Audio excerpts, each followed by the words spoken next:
কয়েকটা রাজনৈতিক দল, বিশেষত আলোচিত দলগুলোর মধ্যে জামায়াত এবং এনসিপি এবং খানিকটা ইসলামী আন্দোলনও আছে, তারা নির্বাচনের সাথে কথাগুলো যদি কিন্তু যোগ করছে, এটা যদি না হয় নির্বাচন হবে না, এটার আগে নির্বাচন হবে না, এটা করে নির্বাচনে যেতে হবে। এটা দেখে কেউ কেউ মনে করছেন নির্বাচনে এক ধরনের আনসার্টেনিটি তৈরি হচ্ছে এবং নির্বাচনকে সংশয়ের মধ্যে ফেলে দেওয়া হচ্ছে।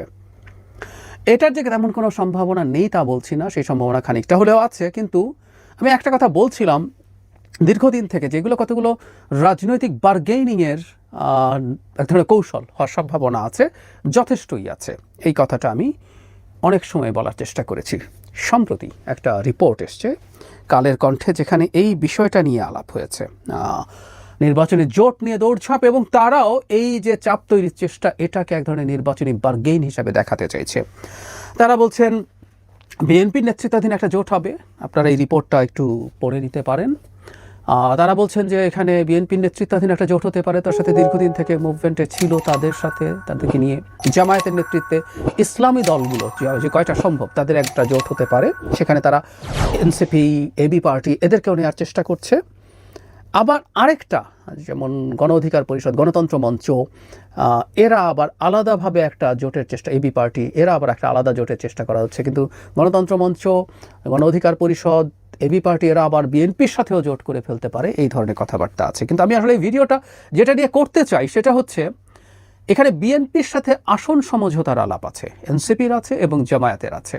প্রশ্ন হচ্ছে এই সম্ভাবনা আদতে কতটুকু বা কতটুকু কাজ করবে। মানে এখানে তথ্যটা এইরকম যে বিএনপি তার শরিকদের জন্য সর্বোচ্চ 60 আসন ছেড়ে দেওয়ার চিন্তা করছে, এটা সর্বোচ্চ। কিন্তু এনসিপি একাই নাকি 30টা আসন চাইছে, দর কষাকষি করছে। কিন্তু বিএনপি 17টির বেশি আসন ছাড়তে নারাজ, মানে বিএনপি এনসিপিকেই 17টা আসন দেবে, এই ধরনের আলাপ আছে। ইন্টারেস্টিং ব্যাপার হচ্ছে এরকম, এদিকে জামায়াত জোটবদ্ধ না হলেও বিএনপির কাছে কমপক্ষে 50টি আসনের ছাড় চায় বলে জানা গেছে। সেটি নিশ্চিত না হওয়ায় তারা নির্বাচনে না যাওয়ার হুমকি দিচ্ছে বলে নাম না প্রকাশ করার শর্তে বিএনপি ও জামায়াতের সূত্র জানিয়েছে। আরেকটা তথ্য আছে, এটা একটু দেখে নেবেন, যে জাতীয় পার্টির উপরে ভর করবে আওয়ামী লীগ, এটা মানে তারা লাঙ্গল নিয়ে নির্বাচন করতে পারে, এই আলাপ আছে। আমি অনেকদিন থেকে বলছি যে জাতীয় পার্টিকে নিষিদ্ধ করে দেওয়ার চিন্তা আসলে মূলত এই কারণে, যাতে জামায়াত এবং এনসিপির বিএনপিকে ঠ্যাক দিতে সহজ হয়। এমনকি আওয়ামী লীগ নিষিদ্ধ করার পেছনে ওটাই প্রধান কারণ ছিল, অন্য যত আলাপ হয়েছে এটা প্রধান না। যাই হোক, আমি সেই আলোচনা এখন ঢুকছি না। এখন প্রশ্ন হচ্ছে আসন সমঝোতা কি হবে এবং হওয়ার মাধ্যমে কি অর্জন করা যাবে, বিএনপি কি অর্জন করতে চাইবে। প্রাথমিকভাবে মনে হয় বিএনপির এটা করে লাভ হচ্ছে যে নির্বাচনের আনসার্টিনিটিটা সরানো যাবে। সুতরাং এই যে যদি কিন্তু দিচ্ছে, অনেকগুলো যদি কিন্তু, বিচার চাই, সংস্কার চাই, আইন শৃঙ্খলার অবস্থা ভালো না, নির্বাচন করব না, নির্বাচন কমিশন ভালো না, করব না, এবং আউট অফ দ্য ব্লু হঠাৎ করে এসে হাজির হয়েছে লোয়ার হাউসেও প্রপোর্শনাল রিপ্রেজেন্টেশন ছাড়া নির্বাচন হবে না, এবং এটার জন্য রীতিমতো মাঠে আন্দোলন করবে বলে ঘোষণা দিয়েছে জামায়াত।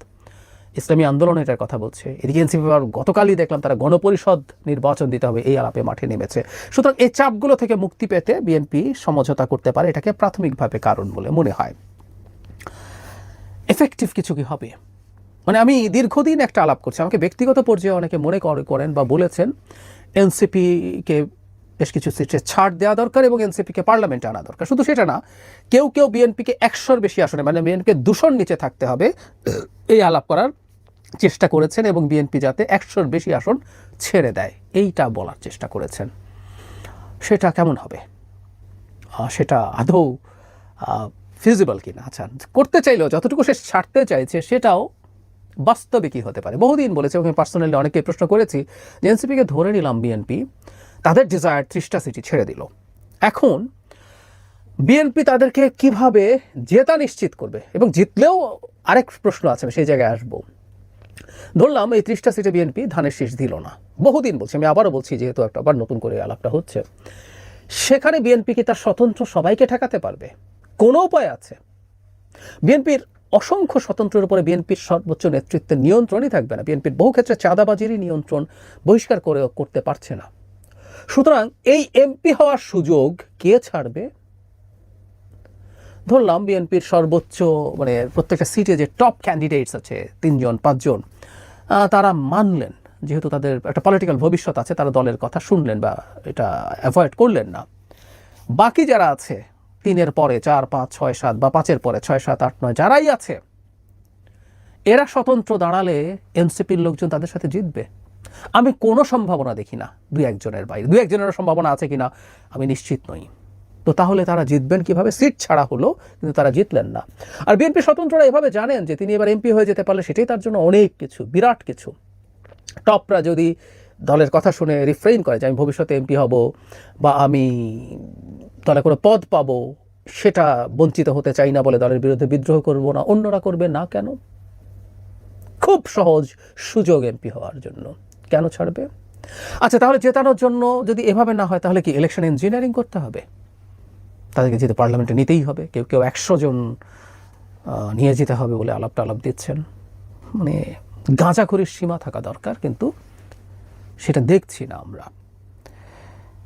সমস্যা আরও মেজর আছে, তারা জিতলেও, সেটাই আসছি। আচ্ছা, এবার জামায়াতে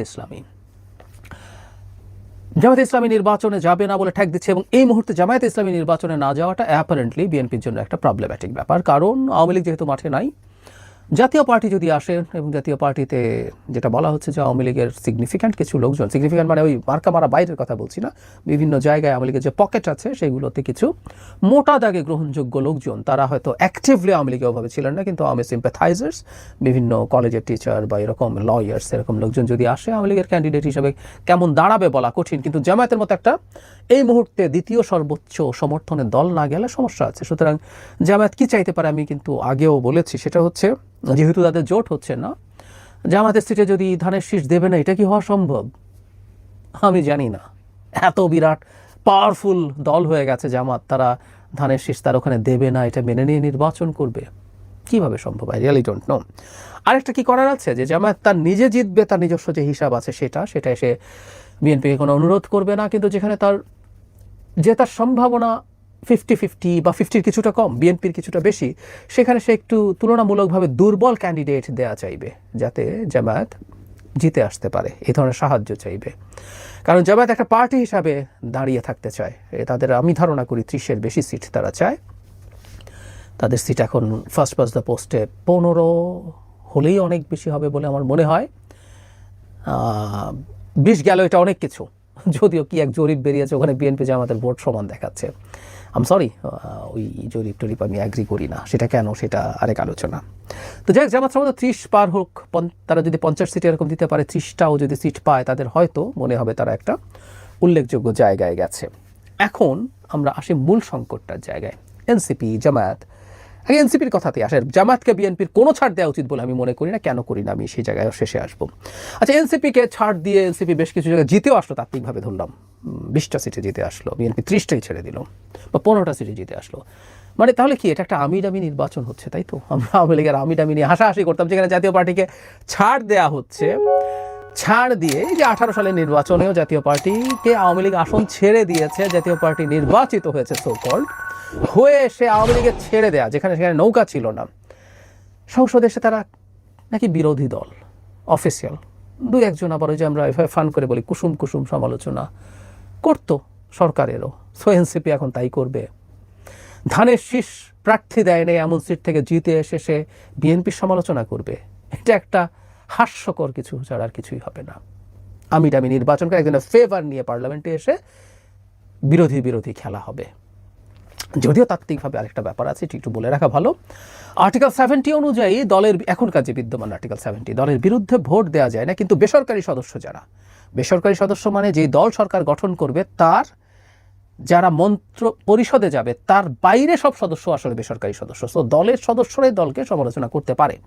তারপরও একটা দলের ফেভার নিয়ে নির্বাচিত হয়ে বিরোধী খেলা হাস্যকর লাগবে আমার কাছে মনে হয়। এটা কিভাবে নেবে জানি না। তারপরও আমি হয়তো এনসিপির ব্যাপারটা ছাড় দিতে পারি, তাদের অর্জনকে, তাদের ত্যাগকে যদি রেকগনাইজ করতে হয়, সেটার মাধ্যমে করলে এটা একটা বিশেষ পরিস্থিতি হিসাবে আমরা মেনেও নিলাম। কিন্তু আমি ব্যক্তিগতভাবে মনে করি জামায়াতকে ন্যূনতম ছাড় দেওয়া উচিত না। জামায়াত এবং তার সাথে আরও যদি ইসলামী দল আসে, সেটা ইসলামী আন্দোলন বা আরও যত হোক না কেন, বিএনপির এবার উচিত হবে জামায়াতের আসলে কত ভোট আছে, বা আরেকটু বড় স্কেলে বাংলাদেশে যারা ইসলামপন্থী কনস্টিটিউশনাল পলিটিক্স করেন তাদের ভোট কত আছে, এটা বিএনপির এবার দেখে ফেলা দরকার ভবিষ্যতের সব ইলেকশনের স্ট্র্যাটেজি ঠিক করার জন্য। সুতরাং কোনোভাবেই জামাতকে ন্যূনতম ছাড় বিএনপি দেওয়া উচিত না। অন্য সব ইস্যু সরিয়ে রাখি, এর সাথে জামাতের ইমেজ আছে, জামাতের সাম্প্রতিক আচরণ আছে, সব সরিয়ে রাখি। শুধুমাত্র ভবিষ্যতের ইলেকশন স্ট্র্যাটেজির জন্য জামাতের শক্তি পরীক্ষা করা খুবই জরুরি। এবার আমি আশা করি বিএনপি জামাতের এই কিছুটা হম্বিতম্বি হচ্ছে, এই করবো না ওই করবো না, আমি আশা করি বিএনপি এই জিনিসগুলোকে খুব একটা পাত্তা দেবে না। কারণ আমি আগে একদিন বলেছি জামাত এই ঐতিহাসিক ভুল আশা করি করবে না। অবশ্য কেউ কেউ বলে তাদের 20-30 বছর পর পর আটারলি স্টুপিডের মতো কাজ করার অভিজ্ঞতা আছে, এবারও তারা করে কি না। তারা এবার ইভেন অল্প সিট পেলেও তারা দ্বিতীয় সর্বোচ্চ হওয়ার সম্ভাবনা আছে এবং তারা তাদের মতো করে রাজনীতি করার সুযোগ আছে। তারা নির্বাচনে না যাওয়া মানে বিরোধিতা দূরেই থাকুক, না যাওয়া মানেও হচ্ছে, যদিও তাদের কেউ কেউ বিরাট হুঙ্কার দিচ্ছেন নির্বাচন ঠেকিয়ে দেবেন, তো সেই হুঙ্কার সরিয়ে রাখি। বিএনপির সাথে পাল্টা হুঙ্কারে তারা পেরে উঠবেন না, তার আশপাশেও নেই। কিন্তু বলছি এসব না করে তারা যদি নির্বাচনে নাও গিয়ে থাকেন, এটাও বিএনপির মারাত্মক বিরুদ্ধচারণ করা, এটাও তাদের ঐতিহাসিক ভুল হবে। কারণ বিএনপির সাথে শত্রুতা করে দেশের রাজনীতির মাঠে জামায়াতের খুব ভালো করা কঠিন হবে। রাদার একটা গণতান্ত্রিক পরিবেশ নিশ্চিত করে সেখানে রাজনীতি করে তারা যদি পারে গ্রো করে মানুষের ম্যান্ডেট নিয়ে ক্ষমতায় যাওয়ার চেষ্টা করাই উচিত হবে, তাদের জন্য যে কোনো বিবেচনায় ভালো। কিন্তু আবারও বলছি, বিএনপির কোনোভাবেই উচিত হবে না জামায়াতকে ন্যূনতম কোনো জায়গায় কোনো ছাড় দেয়া। জামাতের কত শক্তি, কত ক্ষমতা হয়েছে, কত জনসমর্থন হয়েছে, এটা শুধু বিএনপি না, যারা বাংলাদেশের রাজনীতি বুঝতে চান, যারা ইলেকশন বুঝতে চান, যারা ভবিষ্যতে ইলেকশন স্ট্র্যাটেজি নিয়ে কাজ করতে চান, তাদের জানা খুবই জরুরি।